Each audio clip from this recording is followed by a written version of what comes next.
Georgia and this is The Sound of Georgia. And today, all the musicals I saw this year. Which one was my fave, which one was my least fave, biggest surprise, that sort of thing. So, over the course of this year, I saw 5 different musicals.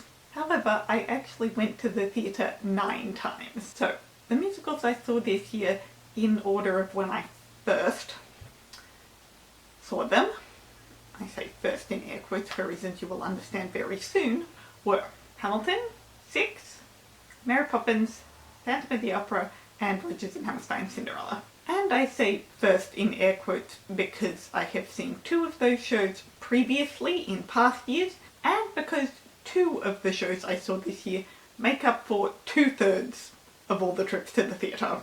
So the actual order of when I saw all these musicals is Hamilton, Six, Mary Poppins, Six again, Phantom of the Opera, Cinderella, Hamilton again, Hamilton again, or rather again times 5. Yeah, what did you think I was doing in Melbourne? 6 trips to the theatre covered 2 shows. The 2 I had seen in previous years were Hamilton, obviously. When I went in January, it was my 8th time seeing the show overall. And Mary Poppins, which I first saw back in 2010. So, ranking these shows in order from favourite to least favourite, it is Hamilton, Six, Phantom of the Opera, Cinderella, and Mary Poppins. And my favourite things about each of the shows are Take a Break. It's definitely my favourite thing to watch with the Aussie cast. Actually, early this year, right around the time that this show moved to Melbourne, somebody on one of my Hamilton Facebook groups actually drew me this fan art. I asked if she would draw Take a Break for me, but with the Aussie cast, and she came up with this. And I love it. Also going to stage door and getting pictures with some of the cast. They were all so lovely. I even showed Celia my tattoo. The costumes, I'm pretty sure that made up at least 1/3 of my first review of the show. Seeing Madeline Panther as Pa, because it was her debut and I love being able to see those. It makes me feel very lucky when I get to see one of the standbys, the swings of the understudies make their debut.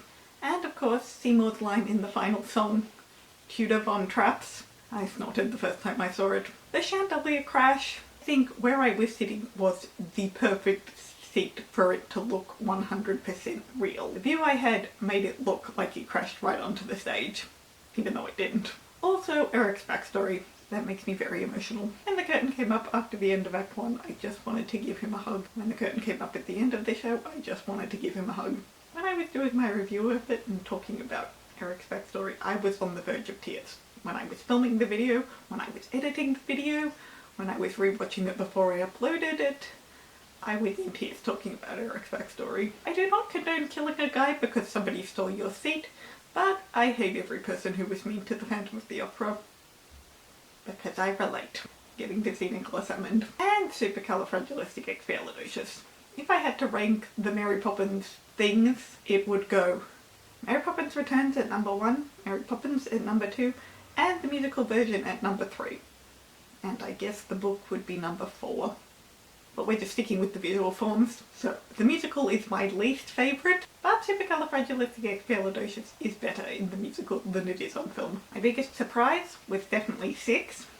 It is probably my favourite thing that is completely new to me of 2022. I had definitely heard of it before, but I think at the beginning of this year, the only thing I'd actually seen is this one photo. I hadn't listened to any of the music. So it was, for all intents and purposes, completely new to me. And it is probably my favourite new to me thing this year. Biggest disappointment was definitely Cinderella. Obviously I still loved it. I mean, Mary Poppins is at the bottom.